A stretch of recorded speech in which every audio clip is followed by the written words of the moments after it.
BirdNote presents. This is Bring Birds Back. I'm Tenijah Hamilton. When we talk about all the ways we want to try to help our avian friends, we tend to look at the issue from a bird's eye view, which is to say that we usually look at things from a macro level. Like, how can we help all birds? Well, today, we're looking at how we can help a specific species of bird. It's not one that has the flashiest looks, though they're probably in a running for the noisiest birds. Purple martins. They're migratory birds, and in the spring and the summer, they can be found pretty much anywhere east of the Rockies. And they're the largest swallow in North America. They're kind of purple, though a lot of the time they look more inky black. And these birds have a complicated relationship with humans. I'll be talking to 3 people today to explore the past, present, and future of this bird. For a lot of folks, their love of purple martins began when they were young, like for Kelly Applegate. He's a tribal member of the Mille-Lacs band of Ojibwe, who are located in central Minnesota. Kelly's a biologist and the commissioner of natural resources for the tribe. When he was 10 years old, he noticed that a neighbor had these odd-looking birdhouses in their yard, and he got curious about them. And so I went over there, introduced myself. It was an older gentleman and his wife. And they were just sitting on lawn chairs under these birdhouses, just kind of watching the birds. The couple told Kelly that they were purple martins.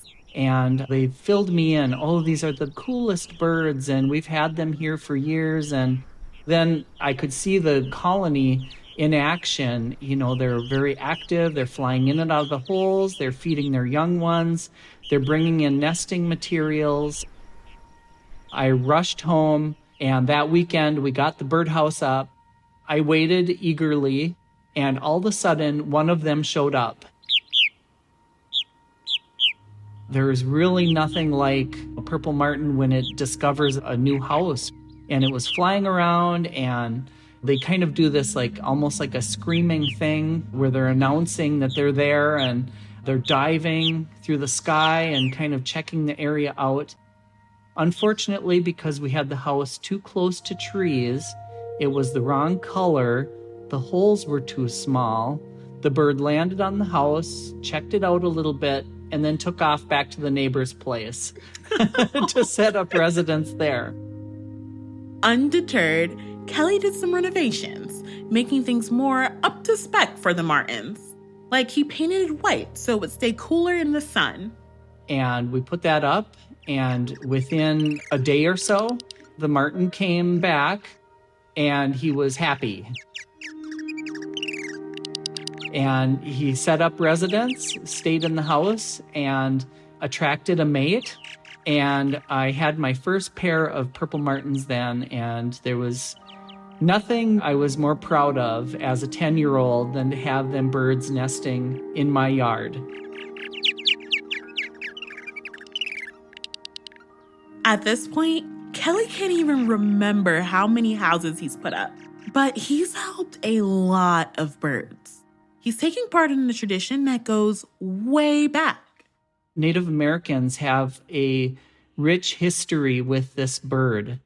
The practice originated with tribes in the Southeast, like the Cherokee, Chickasaw, and Choctaw.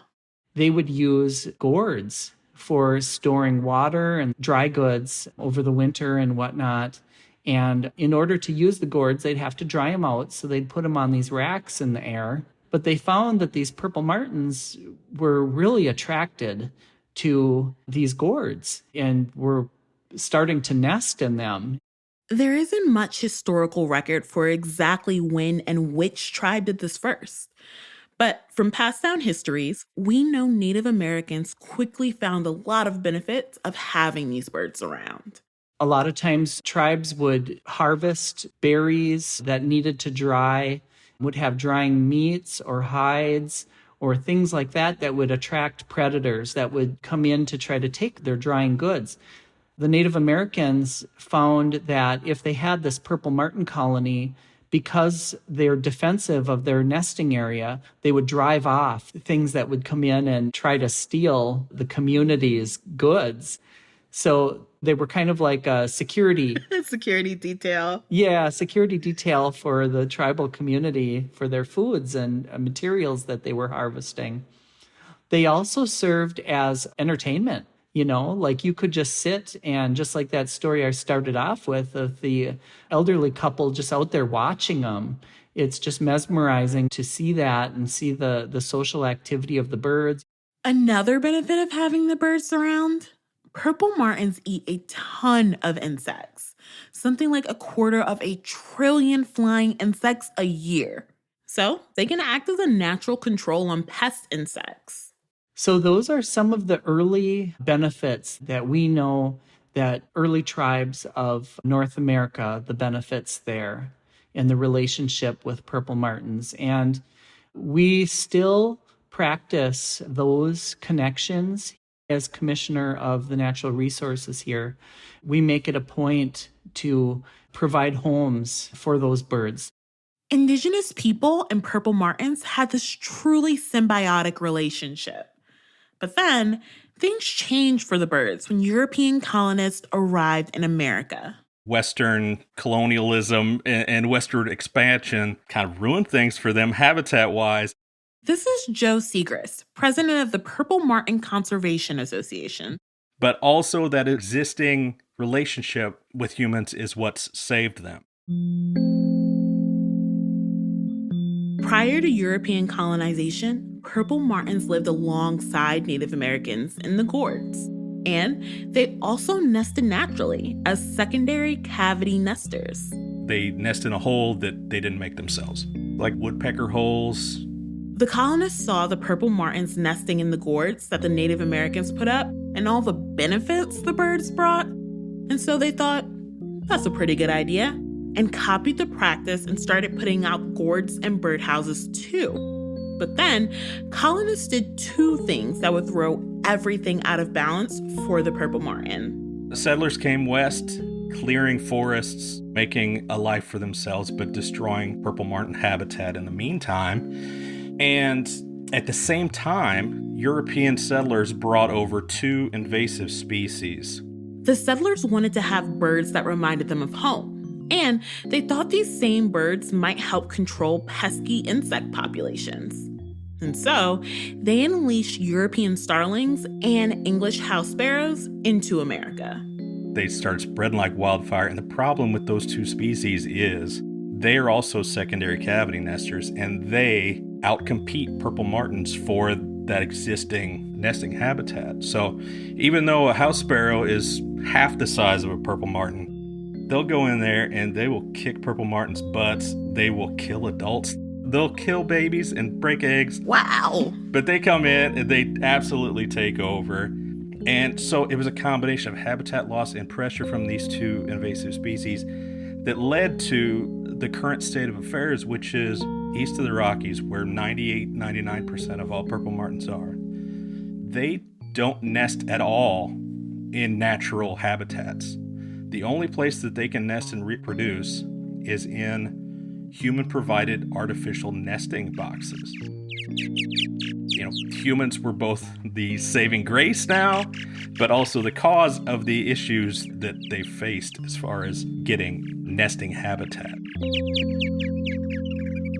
Without Native Americans establishing that tradition, that would have been it for them. Westerners would have come over, cleared the land, and established invasive species, sparrows and starlings, and that would have been it.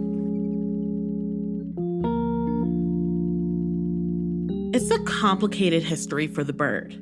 On the one hand, it's a huge success that people have been able to keep this bird around. But we're protecting them from a problem entirely created by European colonists. Created while they are also committing genocide against the indigenous people who taught them the benefits of these birds in the first place. But indigenous people are to thank for saving purple martins. That's a legacy that Kelly Applegate is proud of and wants to see continue long into the future. My goal is, to see these birds survive and pass this down to our future generations. Here as a tribal member, we try to plan for our next 7 generations to come. And I would enjoy nothing more than to know that this species will be around for our future generations to enjoy the way I do. And if there isn't an advocate for that species, who will it be? After the break, we're going to take a look at what's involved in caring for these birds and the problems that they're facing today. Be right back.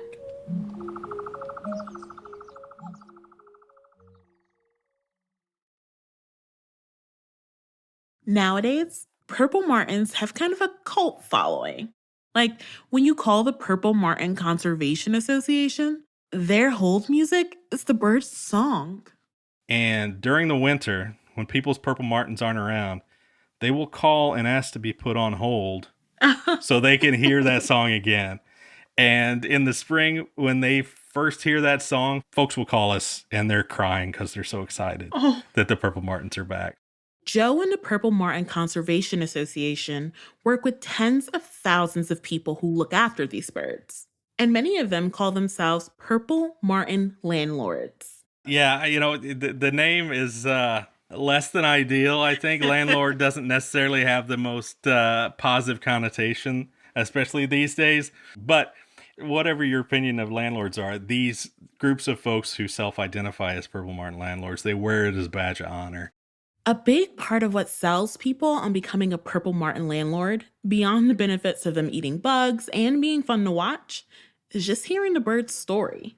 There's this kind of responsibility that people are struck with when they hear the story about how the future of this species is very much in your hand. As soon as you learn the story about these guys and how all you have to do is put a birdhouse in your backyard, and then you are very much a one-to-one part of conserving this species.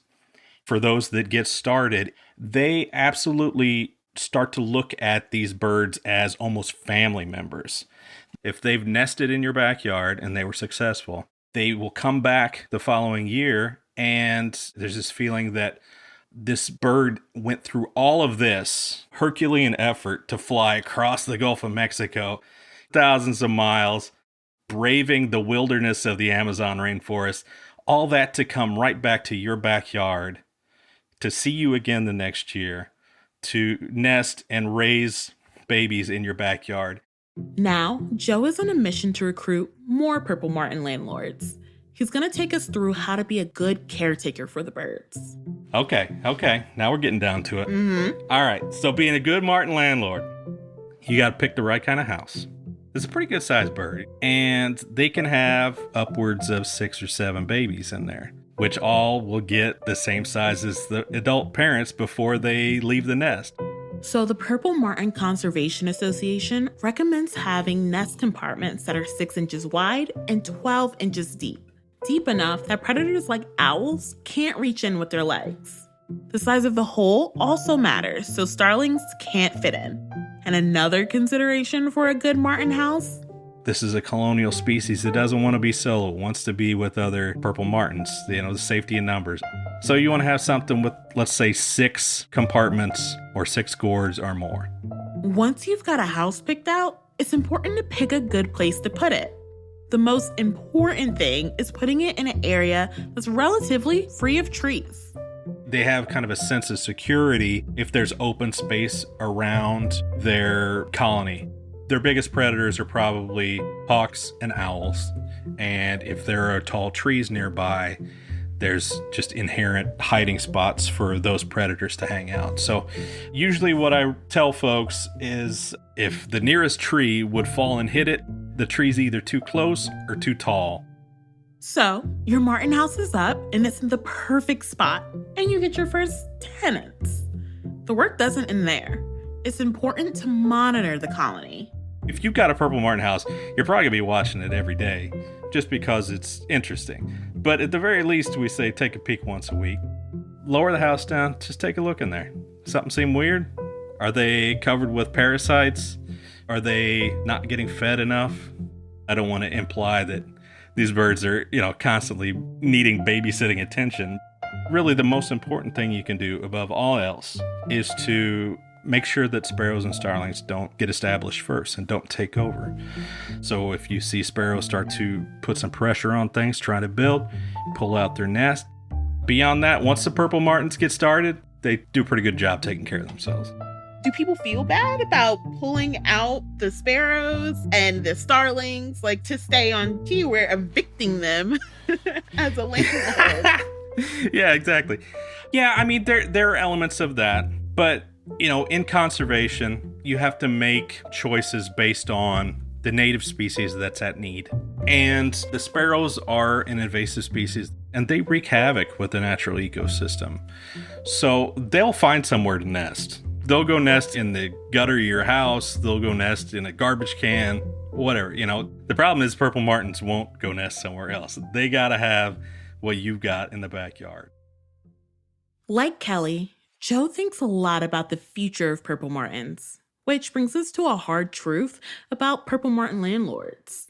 It's a increasingly older demographic, and just like we said before, this species is pretty much going to require people out there to put up birdhouses for them forever, really, So our responsibility is then to constantly be reaching new generations. Joe doesn't think the hobby skews older because millennials and Gen Z are lazy or uninterested or too focused on avocado toast to care about these birds. Older people are just more likely to have time and resources. And eventually, younger generations get older and they take up the mantle. That's how it's always worked. But today, Joe sees a very different obstacle to getting young people involved. Honestly, my biggest concern right now is an economical concern. The trend of generations now not necessarily being people who own property anymore, that own their house and own a lawn.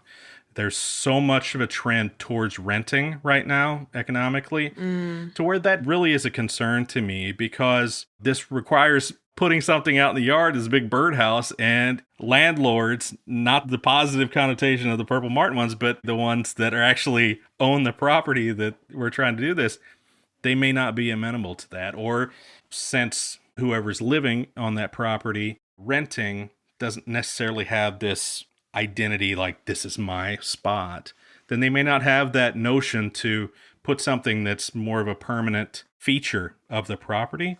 That is one of the reasons why we're steering more towards public parks, city buildings, churches, schools, places where more people can be exposed to a purple martin colony and get that bug.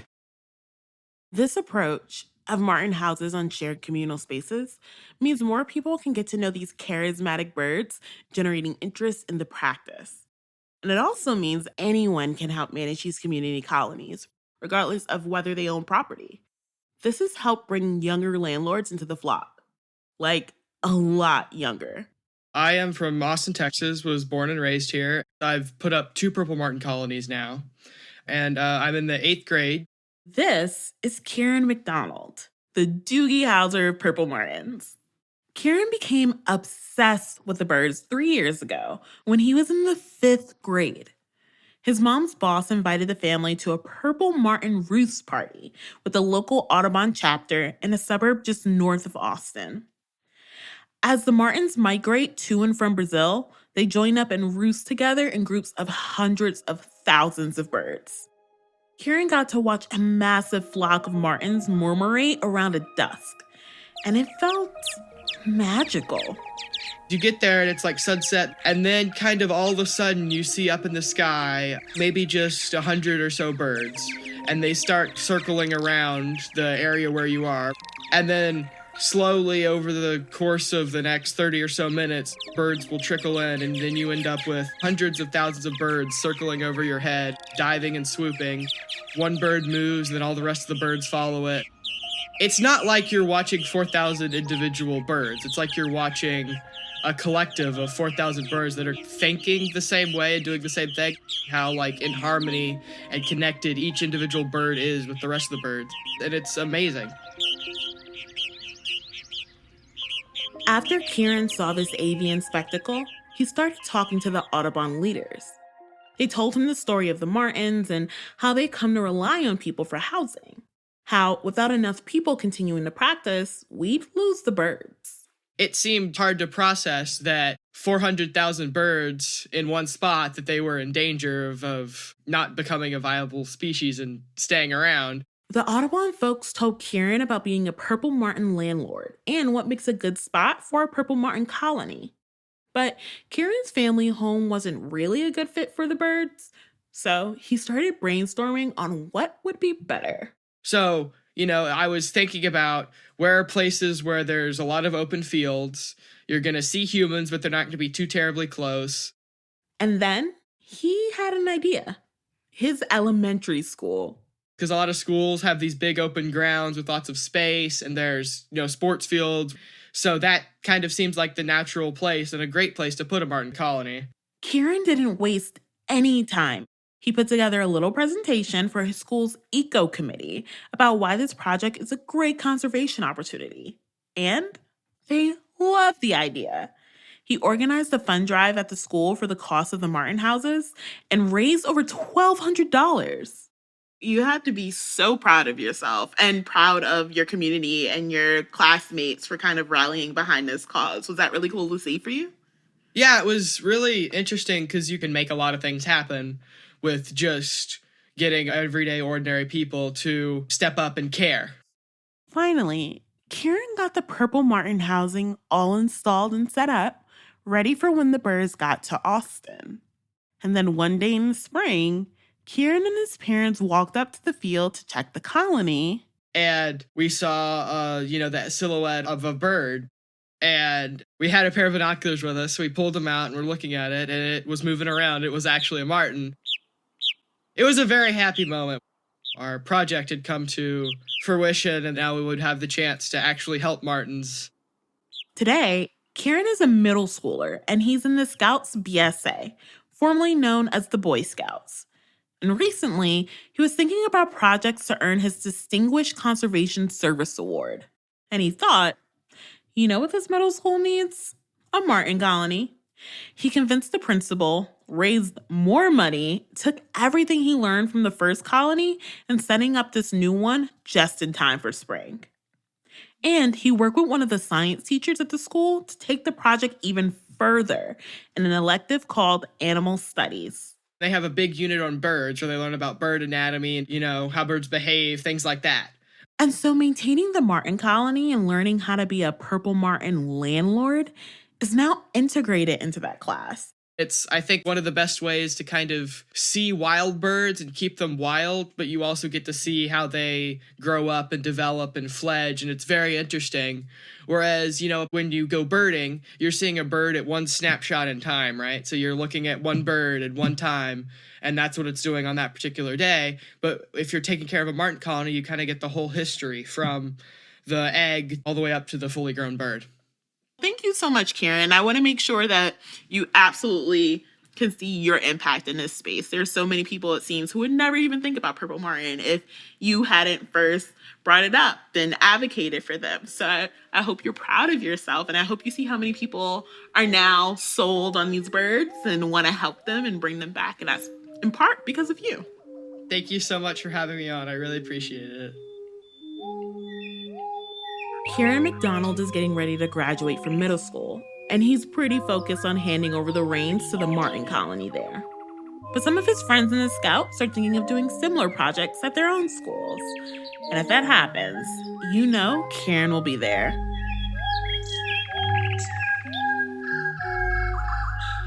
You can find links to great resources about how to set up your own purple martin colony, details of what makes the best houses, where to put them, and forums to get advice from purple martin experts. Just go to birdnote.org to learn more.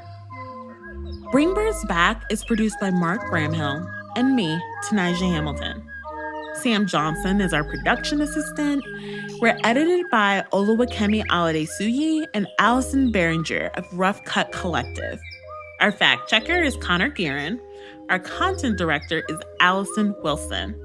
Scoring is by Cosmo Sheldrake, Blue Dot Sessions, and Sam Johnson. Special thanks to Reka Murthy and Lena Mendoza.